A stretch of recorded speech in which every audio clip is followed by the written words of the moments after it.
పిల్లలు పుట్టాక జాబ్ చేస్తే పిల్లల గురించి పట్టించుకోవట్లేదు అంటారు. పిల్లలు పుట్టాక జాబ్ మానేస్తే హ్యాపీగా తిని పడుకుంటోంది అంటారు. పెళ్లి తర్వాత జాబ్ చేస్తే ఇంటిని ఎలా మేనేజ్ చేస్తావంటారు. పెళ్లి తర్వాత జాబ్ చేయకపోతే ఎందుకంత చదువుని వేస్ట్ చేసుకుంటున్నావు అంటారు. పెళ్లికి ముందు జాబ్ చేస్తే డబ్బులు సంపాదిస్తుందని పొగరు అంటారు. పెళ్లికి ముందు జాబ్ చేయకపోతే ఖాళీగా ఎందుకుంటున్నావు అంటారు. సో డియర్ గర్ల్స్, బేసిక్ గా మీరు లైఫ్ లో ఏం చేసినా ఎవడో ఒకటి ఏదో ఒకటి అనడానికి రెడీగా ఉంటాడు. వాళ్ళు ఉండాలనుకున్నట్టు ఉండడం చాలా కష్టం. మనకు కావాల్సినట్టు ఉండడం కూడా కష్టమే.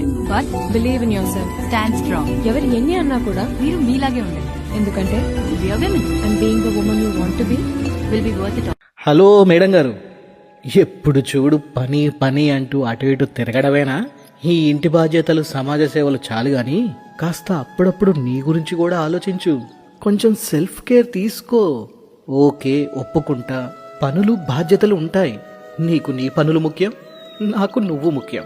అందుకే నీకు కొంచెం గుర్తు చేద్దామని వచ్చాను. Take care of yourself too. You know what, you are doing a great job and I'm really proud of you. ఈ పనులల్లో పడిపోయి నిన్ను నువ్వు అశ్రద్ధ చేయడం మానేసేయి. ఓ చిన్న బ్రేక్ తీసుకో. ఈ స్మైల్ ఉంది చూడు, ఇది అలానే కంటిన్యూ చేయి. Keep smiling.